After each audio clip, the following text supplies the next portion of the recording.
Welcome back, friends, to our journey through the book of Romans. Today, we're diving into chapter 8, and let me tell you, this is where things get really exciting. You know, it's like when you've been struggling with something difficult, and suddenly everything clicks into place. That's what happens here. In chapter 7, Paul laid bare that inner battle we all face, wanting to do good but feeling pulled towards sin.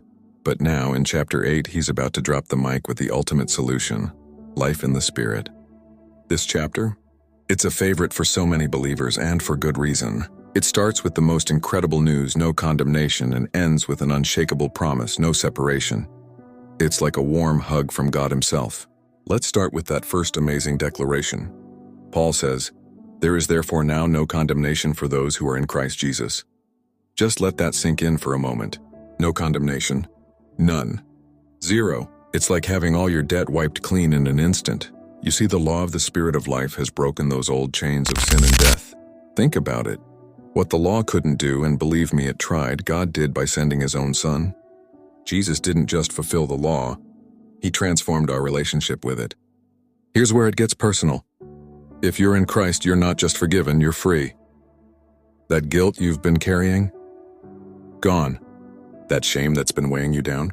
Broken. You're not just pardoned, you're adopted as God's own child. But Paul doesn't stop there. He goes on to paint this beautiful picture of what life in the Spirit looks like. It's about more than just avoiding sin. It's about a complete mindset shift. When we live according to the Spirit, our whole focus changes. Instead of being pulled down by earthly concerns, we start seeing things through God's eyes. The Spirit brings life where there was death, peace where there was turmoil, and certainty where there was doubt. And perhaps most beautifully, through the Spirit of adoption, we get to call God Abba, Daddy. We're not distant subjects, we're beloved children. This isn't just theology, this is transformation. This is real life, real freedom, real relationship with God. And it's available to every single person who puts their trust in Christ.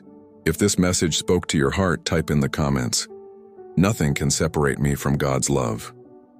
And don't forget to subscribe so you can join us for Romans chapter 9, where Paul will explain God's sovereign plan for Israel and the nations. May the Spirit of God fill you with peace, power, and assurance today.